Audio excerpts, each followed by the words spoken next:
everyone. So I have this book of Simone Weil. I think it's like a selected collection of readings, an anthology.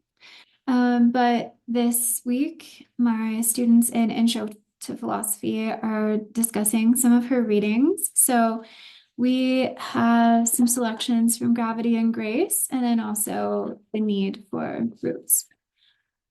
So I'm going to talk a little bit about her to give you an introduction if you don't know her. She's kind of considered like a philosopher, a mystic, a saint.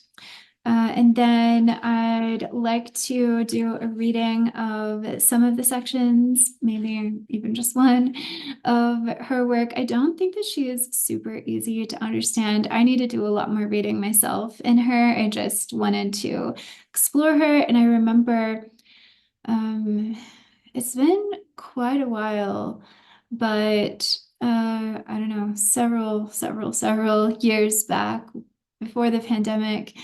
Um, I was reading her as kind of like a devotional almost. And sorry, I was thinking if I was recording, and she just spoke so much to my soul.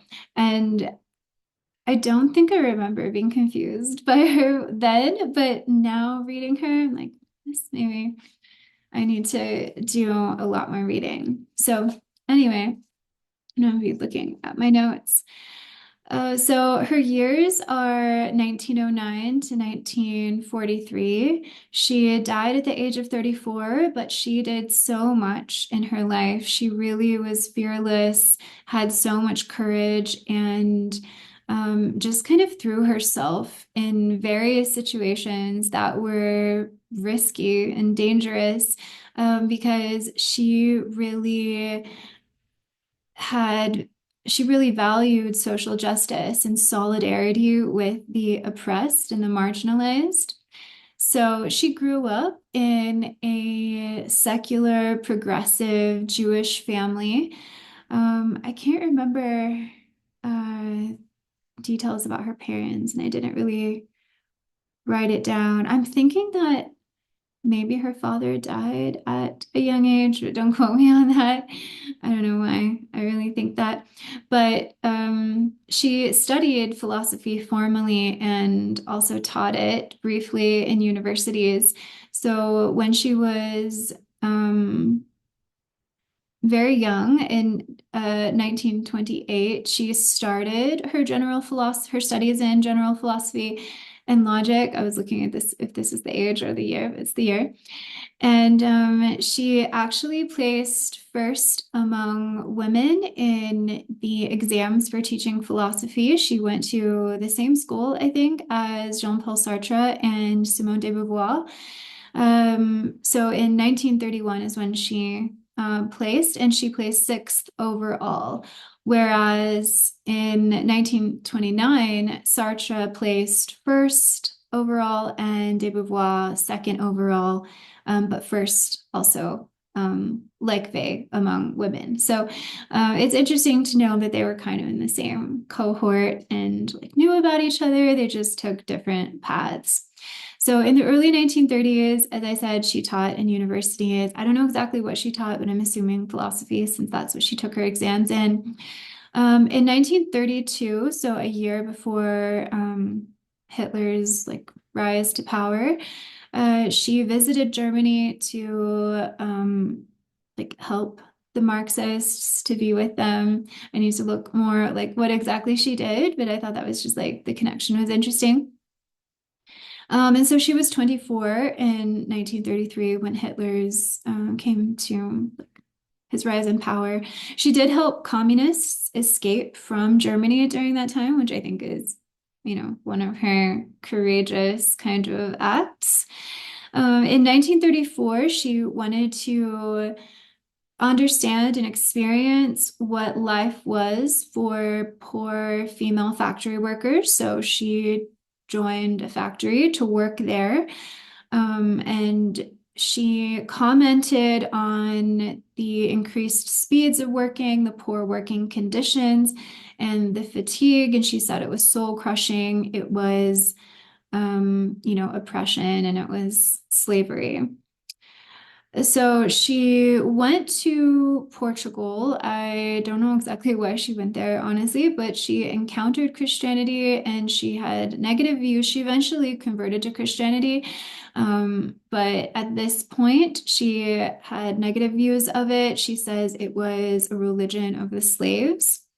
In 1936, she participated in the Spanish Civil War. So the Spanish Civil War was 1936 to 1939, and it was against the Republicans who were like anarchists, communists, socialists. They wanted social reform against Franco's party. Franco eventually became dictator.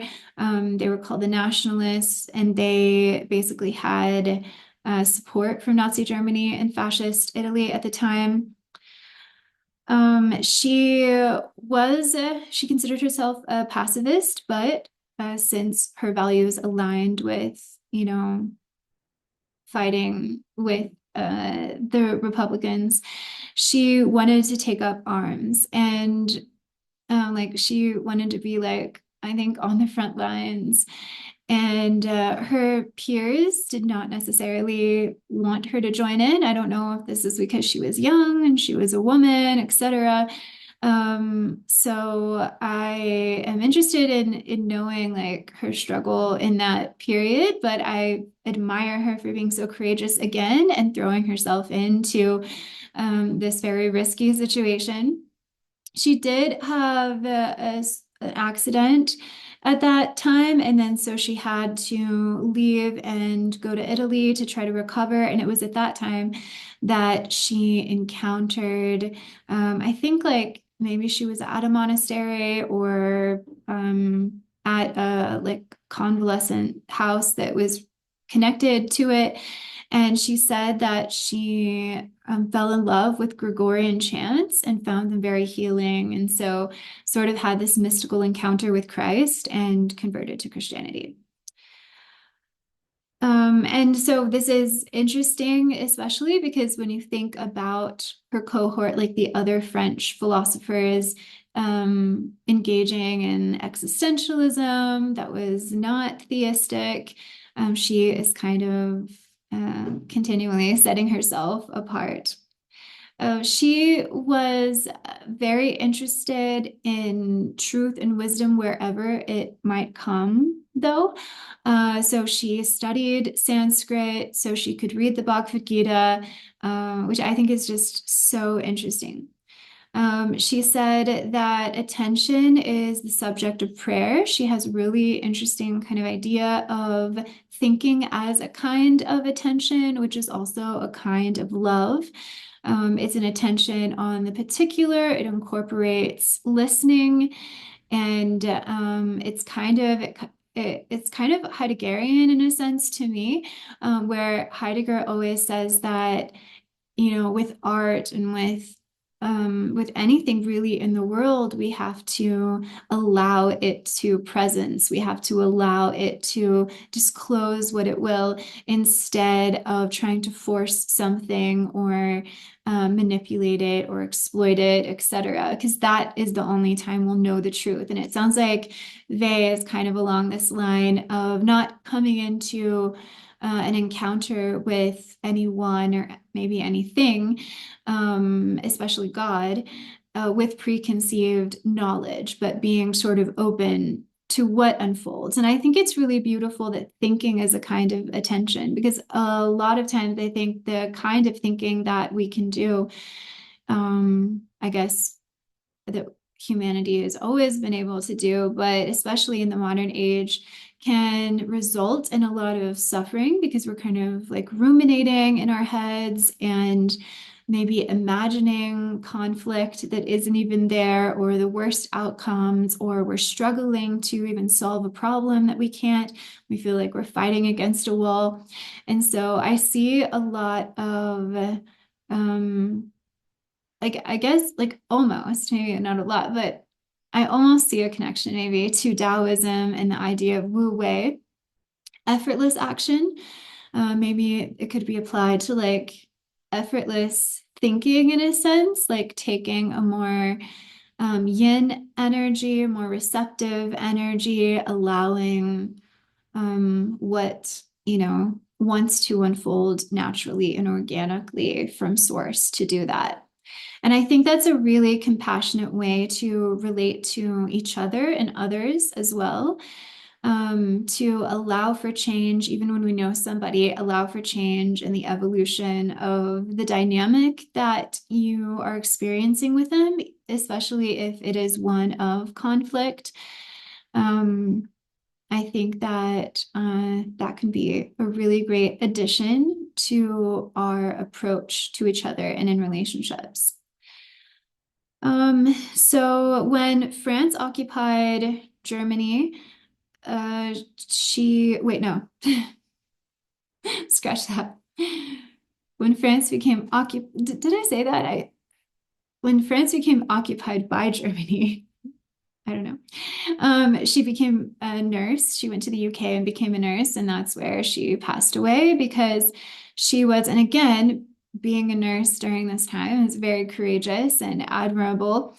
And she decided that she would eat no more than those who were only had, like very small rations. And she was already sick at this time as well, like she had ill health. And so being in ill health, and she had tuberculosis, and then adding, not giving her body the nutrients she really needed because of her virtues and solidarity, she passed away. So it was actually, I think, counted as a suicide because of her choice and intention, but I don't think that's really I don't think she, intended to die. She just, that's the way that she was, and she wanted to have solidarity with others. So that's a bit about her. So I'm going to go into gravity and grace. I actually had my students take this section and other sections and then look at it, but I think she takes a very symbolic understanding of grace, or no, of gravity, maybe even existential, like again, thinking about Heidegger and the existential and the existential, which the latter indicates like a facticity. So she draws from like the scientific and the literal understanding of gravity, and then she sort of like thinks about it and reflects on it differently.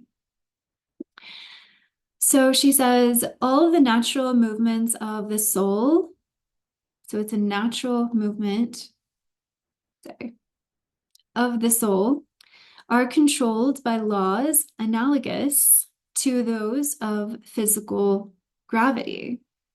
Grace is the only exception. So that's interesting. So that to me implies that grace is a natural movement of the soul as well, but it's not analogous to gravity. We must expect things to happen in conformity with the laws of gravity unless there is supernatural intervention. So she says, it seems like she's saying that the ways of the world are characterized by gravity. And when I think of gravity, I think of something that roots you, that keeps you grounded. And then maybe if there's an opposing or an alternate sort of ability, that ability or that state would help us to transcend. And one of my students said something really helpful, that gravity isn't necessarily negative, but it is neutral because it can be utilized for more enlightened kind of I guess, paths or actions, thoughts. And it also is paradoxically maybe a path or the path to enlightenment. Just thinking about like a dark night of the soul, or how suffering sometimes leads you, not always, sometimes it makes people bitter and angry, but sometimes suffering allows you to transcend and be enlightened and open your eyes, have a spiritual awakening. Two forces rule the universe: light and gravity. It's interesting that she didn't say grace and gravity here, but light and gravity. Gravity. Generally, what we expect of others depends on the effect of gravity upon ourselves. What we receive from them depends on the effect of gravity upon them. Sometimes by chance, the two coincide, often they do not. I think this is really interesting. It's sort of like by saying generally what we expect of others depends of the effects of gravity on ourselves. It sort of reminds me of like a Jungian projection that our experiences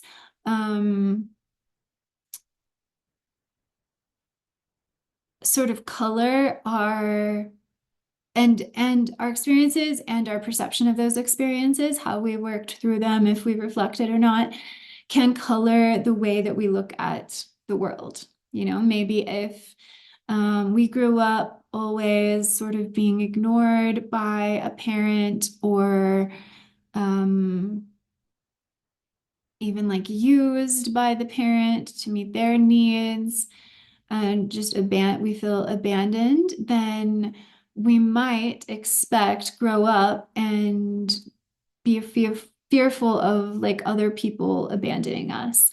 And so we might keep ourselves from getting close to people because we uh, think that maybe one, connection is difficult, and two, even if there is some kind of connection early on, they will eventually abandon us. So we just maybe might not trust others and we might keep ourselves out of relationships. It says sometimes the two coincide and sometimes they do not. I think that's so interesting because you do meet people that maybe haven't worked through their pain and their trauma, whereas you have, or you are on that road, and they are not willing to match your vibration or your light. They are not able to match your desire for connection. It's more in their mind, like themselves against other people, and there's like pushing and there's aggression and there's violence, and so it's very difficult, I think, to find harmony in that situation. I have had recently a situation like that with somebody, and although it was very hard for me because my approach at first with them was just being very gentle and being very encouraging and hoping that my sort of gift of like emotional or yeah, love would soften them and like create a space to invite them into connection with me. But they were not able to do that, and it got worse and worse. And I think they started seeing me as like a target of bullying. So I had to, and maybe I didn't do it in the best way, but I had to basically speak up and sort of, I don't know if confront is the right way, but I think that um, since I had so much like I guess anger like built up because or frustration at least, but there's definitely some anger like that came through. But you know, there wasn't like a miraculous change to the extent of like they didn't become a different person, but they received my message, and I thought they would probably like it might escalate the problem and they would just come back even more angry because they were already angry like generally. But it actually like it was miraculous the change in the dynamic. So I'm super happy with that. So sometimes you have to be courageous and speak up even if it isn't your usual method, and just be open to it getting worse, but it can get better. So at the same time, sometimes by chance, they can coincide. And you meet someone whose vibration and light is on a similar plane than yours. And it seems so easy and it flows. And now the task is like maintaining that and not having fear that you're going to mess something up. But the connection is easy because they're open and desirous to connect with other people. So yeah, so I think that's really interesting that I just, I kind of love, I'm actually gonna like box this in because I do want to go over these readings again with my students. Um, so yeah, so if you have any other ideas on that, those lines, but that's what I see.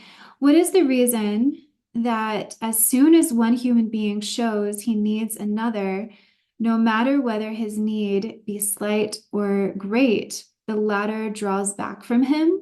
Gravity. So it's interesting how she articulates this. But I think she's just meaning like when this happens. Um, and it's interesting, she calls it gravity. So I think that when people show us that they need us, or we show others that we need them, there are lots of different reactions that can take place, especially if she's saying that it's gravity that, causes someone to draw back. It could be, the fear of intimacy. It could be the insecurity or lack of someone's idea of themselves that is lacking in the ability to help. They might be scared of the consequences of helping, maybe they don't have the time or the money or whatever it is that, or just the emotional maturity to handle a situation. So there might be fear in something like that. There might even be sort of like resentment, because, maybe no one ever helps them. So why should they help other people? So sometimes when we have a display of vulnerability, it's not matched with like a meeting. And then she says, Lear is a tragedy of gravity. I had to look up this play because I have taken a class in Shakespeare and I'm pretty sure I like wrote on King Lear. I think I did to find that paper. But I just, it's been a while. Like that was when I was like maybe I don't know, 19 or something. So basically, King Lear is a play. She doesn't really say anything more about it, but I think it's interesting here. She has a lot of references, which I think adds to maybe the difficulty in reading for some of us. So King Lear is an aging monarch, and he wants to divide his kingdom amongst three daughters. He wants them to prove or articulate like how much they love him so he can decide. Like, I guess he's not dividing it up evenly. And so the eldest daughters sort of flatter him and kind of give him what he wants, but the youngest daughter decides that, she's not going to exaggerate emotions because, you should know that I love you. And that takes away the sincerity and the truth, authenticity of the relationship. So she actually gets disowned, and the father ends up making like this is the wrong decision to make, basically. So the eldest daughters sort of strip the king, their father, of power and dignity, and he sort of like wanders off mad for a while in a storm. And there's basically chaos because he cannot see the true nature of his daughters, or he didn't. And so it sort of ends with everyone grappling with loss and I can't remember what futility, I think. Sometimes I like don't cross my T's. So, so she says that is a tragedy of gravity because, they can't see clearly. They're probably, led by their own egos. They're not paying attention to each other. They're not listening. The father even starts off, if this is what he is asking, like, how much do you love me? That might come from a place of insecurity. So I see gravity as being maybe like humanity's natural tendency to kind of make assumptions, to take things personally, to speak and act out of a place of fear and insecurity, etc. Everything we call base, which base means that it's lacking in higher values or superficial, is a phenomenon due to gravity. Moreover, the word baseness is an indication of this fact. The object of an action and the level of the energy by which it is carried out are distinct from each other. And I really think it's interesting that she's talking about energy. She does this quite a few times. A certain thing must be done, but where is the energy to be drawn for its accomplishment? A virtuous action can lower a man if there is not enough energy available on the same level. So we might want to be the bigger person and rise up, and we might want to figure out how to deal with a conflict with someone else in a peaceful way, a harmonious way. But if we don't have enough energy, and so I'm interpreting one way I think that you can, maybe, and let me know if you disagree with this. And yeah, one way you can interpret the level of energy is like your vibration. To have sort of and maintain kind of a high vibration of love and happiness and empowerment, certainty, etc.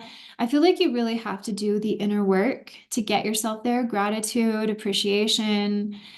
But if you are not doing the inner work and you are sort of going along and have maybe habitually kind of a negative attitude or a pessimistic attitude, I think that, trying to be something much, much higher than you usually are might be, and they is saying it might be difficult. It might actually lower you if there's not enough energy available on the same level. So, so she asks, where is the energy to be drawn for its accomplishment? I think we have to do a lot of preparatory work, psychically, emotionally, spiritually, to deal, especially like in peaceful times. It's like kind of like the art of war, right? When there's no war, you can't just like, I mean, I guess you can, but you shouldn't just like lay back and be peaceful. Like this is the time where you prepare for a possible war, right? Or a possible conflict, challenge, obstacle in your life. So I think that's really interesting. What is, I think I might, I don't know, like all of this is so good. I'm going to box that in too, though, actually, because that might be something I want to talk about and get my students' perspective on that. What is base and what is superficial are on the same level. His love is violent, but base is a possible sentence. His love is deep, but base is an impossible one. If it be true that the same suffering is much harder to bear for a high motive than a base one, the people who stood motionless from, so she gives an example, this is in parentheses, the people who stood motionless from 1 to 8 o'clock in the morning for the sake of having an egg would have found it very difficult to do so in order to save a human life. So I think she might be talking about, so I don't know. I personally like vibration. That might seem a little like woo woo to some people. But something else like I hear, like even in my work, is the word bandwidth. Like I don't have, like someone saying, I don't have enough bandwidth to do this extra task because you're already doing so much. And that really, I feel like relates to potentially, like she's talking about like economic working conditions. If you are, working all through the night and you're just trying to work for like one small piece of food, of sustenance, Like, how are you going to have the bandwidth, the energy to be charitous towards others or pay attention to others? It's kind of like in our world, we can get so caught up in our busyness that maybe we don't smile at like the person who's making our sandwich at like the bakery or wherever we go, because we are so preoccupied with our own tasks and pressures and stresses that then human connection starts to break down, which I think is, they would say like that's a reason to not push people, exploit others or exploit ourselves to our limits so that we're burnt out and we just kind of give up at certain moments when we could like make the effort to connect and enjoy, and get something from that connection as well. A base form of virtue is perhaps in some respects better able to stand the tests of difficulties. So a base form of virtue, that's an interesting phrase. Temptations and misfortunes than a noble one. So, think about like the grandest kind of gestures that we can make. Sometimes, maybe it's better to make a small gesture because that is more in alignment with our energy. And I think when we kind of have compassion on other people and we see, oh, well, they're not showing up, or maybe they're not being as kind as we think we're being to them, or we're showing up. We have to have compassion to other people because they might have so much going on in their family and like their mental health and their physical health, etc., that they might not have as much to give. So it's not that we are a better person for being in the place to have so much energy and so much bandwidth to be generous to others and be compassionate to others. Maybe we are not as weighed down by life in a sense, or even if we are, we do consider ourselves to be weighed down or have the same kind of struggles. If we're just better to deal with those, like even in our private lives, I mean, I don't necessarily think that it's helpful to like reward ourselves and then for that saying like, well, look what we can do, why can't everyone do the same thing? Maybe not everyone has encountered the same tools that we have for our mental health and for our spiritual health. And I think that's, sometimes like easy to forget that is the case. Like, but there's this conversation in academia about equity instead of equality. Like equity more means giving someone like what they need, unique to them, unique to their particular situation and background, etc., so that everyone then can be on the same level. Like there's this little picture of three people like trying to see over a fence, and they all have like equality would it mean giving them all the same like height, like size of a box to stand on, let's say. But then you know, there's like shorter people or there's a kid and they still, even if they stand on the box that everyone else has been given, they still can't see over the fence, right? And so they're like trying to see like, I don't know, a baseball game or something that's going on. So you have to give the people who need it a taller box to stand on. And that might not be equal or fair in some people's perspective. But if the goal is to allow everyone to see over the fence, we have to sometimes give, some people more. And sometimes we might need, a taller box to stand on. We might need a little help. And I think this is probably where grace is going to come in.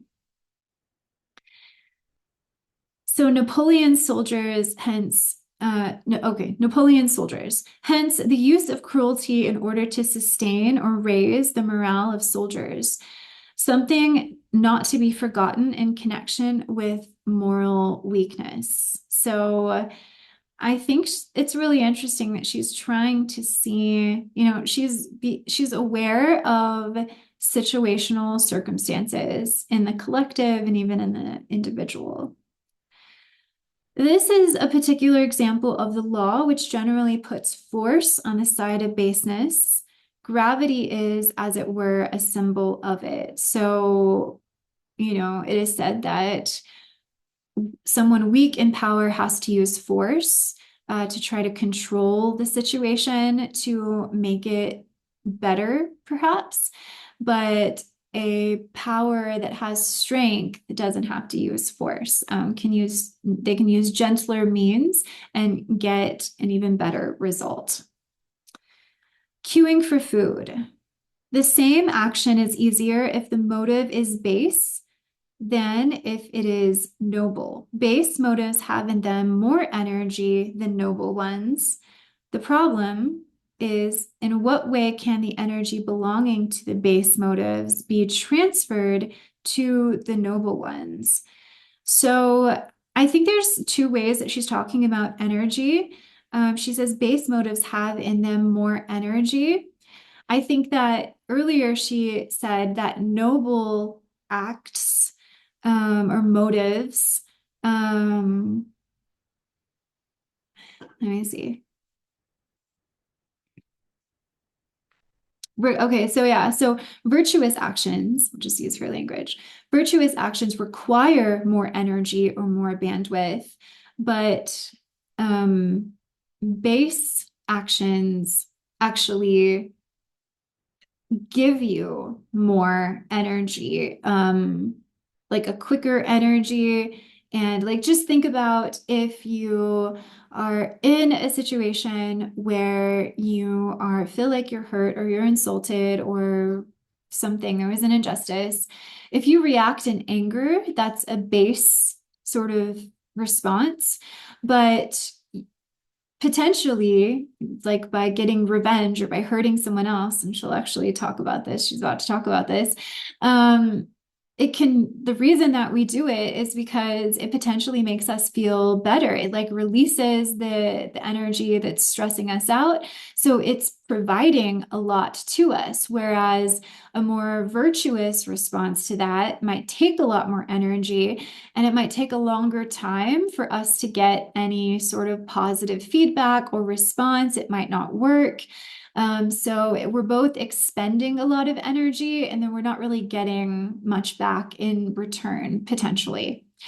So she's kind of like, I think, trying to figure out, the reason behind, it makes sense, basically, of her world. And this is what she's coming up with. So she does ask the question, though. So if you have energy, if you have enough energy to be angry, how can you transfer that energy to like a higher response? So she is very confessional here. She says, I must not forget that at certain times when my headaches were, we're almost finished here, raging, I had an intense longing to make another human being suffer by hitting him in exactly the same part of his forehead. Analogous desires are very frequent in human beings.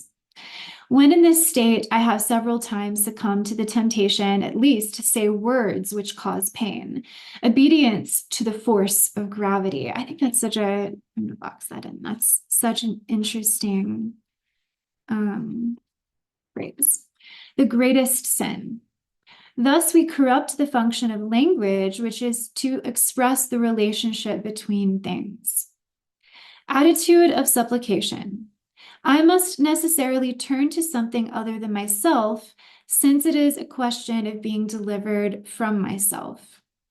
So to supplicate means to ask for something humbly from like a higher power or someone you're putting on in a higher position.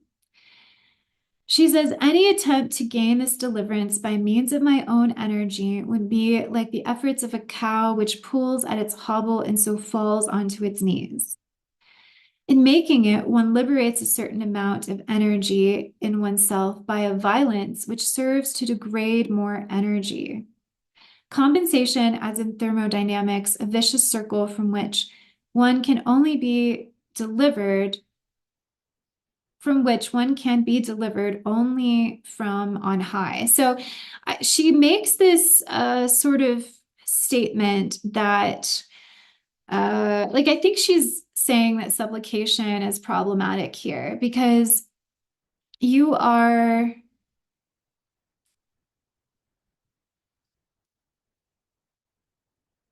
you are trying to get help from somebody or and sort of like a supplication. Like when I think about supplication, sometimes like it's between like a devotee and a god or a deity of some sort, like a spiritual being. And so we have to, she says, it degrades more energy. So even though we're like expending energy in order to hopefully like get something in return that we need, we actually degrade our energy because we have to degrade ourselves in this sort of supplication. So she makes a distinction between sort of lowering ourself in a way that is nevertheless empowering and actually going to help us rise up, and having someone else like do this, or convincing ourselves that we are of a lower nature than somebody else. And then so that is ultimately disempowering. Like she makes the distinction between Jesus saying that, he's emptying himself of his divinity and becoming human and sort of lowering himself, but he is doing it. He is making that choice. He still has agency in, the Christian perspective, that he's doing this for a higher goal, and it's it's by his own power that he's sacrificing himself, even though in the story, like, he's brought to the cross, etc. It was his ultimately, like, his decision, God's decision, to come down and be incarnated. So this can be empowering. And she talks about like detachment and emptying the self of the ego. So the soul can expand and create more space for God to come in. So it becomes very like medieval mysticism, kind of traditional in that sense, theology. But she says that it can be very degrading and dehumanizing when other people are doing this, when other people are enslaving us, or other people are humbling us or humiliating us, etc. Like that can, like, so that is problematic. So I think it's really interesting how nuanced she is, how she, isn't afraid of creating like a paradox. The source of man's moral energy is outside him, like that of his physical energy, such as food or air.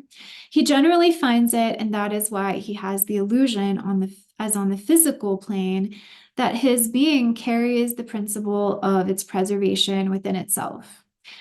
Privation alone makes him feel this need, and in the event of privation, he cannot help turning to anything whatever which is edible. So there's going to be two ideas of privation again. The privation that brings us to realize our need of God, the absence of God being somewhat of a necessary evil, to recognize that we need help from outside. And then the sort of degrading, dehumanizing privation where we are forced to put ourselves in a circumstance or situation of lack, and then we are happy with crumbs, whether they're emotional or material crumbs, to feed ourselves or to feed our souls. And this is degrading because we are losing our dignity as a human being. There is only one remedy for that, a chlorophyll conferring the faculty of feeding on light. So we have to generate the kind of like chemicals in our bodies, change the constitution within, to be receptive to light and be sustained by it. Not to judge, all faults are the same. There is only one fault, incapacity to feed on light. So, how do we make ourselves receptive to this light? For where capacity to do this has been lost, all faults are possible. My meat is to do the will of him that sent me. There is no good apart from his capacity. To come down, and I think she's using like the word meat in a very like, I don't know, maybe an archaic way. I haven't looked that up. I need to look it up. To come down by a movement in which gravity plays no part. Gravity makes things come down. Wings make them rise. What wings raise to the second power can make things come down without weight? That's a really like elusive question, I think. Creation is composed of the descending moment of gravity, the ascending moment of grace, and the descending movement of the second degree of gravity. So here, I think what she is indicating is that lowering of the self, the annihilation of the self to expand to allow more of God and more light. So there's a debasement that happens. Is that the right word? There's a lowering of the self that happens that is fruitful. And then again, there's a lowering of the self that happens like in totalitarian regimes, because that's what she's basically commenting on. Grace is the law of the descending movement. To lower oneself is to rise in the domain of moral gravity. So there is a lowering that helps us rise. Moral gravity makes us fall toward the heights. I think that is so cool. What does that mean? Too great affliction places a human being beneath pity. It arouses disgust, horror, and scorn. Pity goes down to a certain level, but not below it. What does charity do in order to descend lower? Have those who have fallen so low pity on themselves. So I think this is kind of confusing for me. What I can get from it is that she's saying that on one hand, yes, there is a kind of suffering that in which you are lowered, and it creates space for grace and for the light. But then if you go too far, such as in like economic and industrial slavery and oppression, etc. I'm only using slavery because she's using it, and I think probably like from Marx, like Marxist rhetoric, then that is too much. Like maybe she's asking, is there an extreme form of suffering that's mainly caused by our external circumstances to where we are kind of beyond the space where we can be open to grace? I don't know. That could be absolutely wrong, but that's what I'm seeing. But then she asks, what does charity do in order to descend lower? So I don't know. Have those who have fallen so low pity on themselves. I don't know. That's super confusing to me. I'm sure my students will have some ideas, or you will have some ideas that I just need to think more about. So yeah, so that was, her first section, and my 4 students, they received like 4 or 5 more sections. But you see just how, you know, like I think you have to sort of decode what she's saying. I think it's really interesting, and I don't even know if I understand it enough to really, give like a conclusive summary. I just feel like there's such a distance between maybe what she's talking about and I don't know, my understanding. So kind of wish I was reading this on like a live stream because people always come and are super helpful. But yeah, so I don't know if you can take anything from that and try to add to it, give your perspective, then let me know. Like, what is gravity? What is grace? What is her central thesis of it? But that's what I can offer in this video. So if you want more Simone Weil, let me know. I think she's really interesting. I probably will do a study with me right now too, because I need to finish the reading of the needs of the soul, which is also really interesting. Okay, so thanks so much. I will see you next time.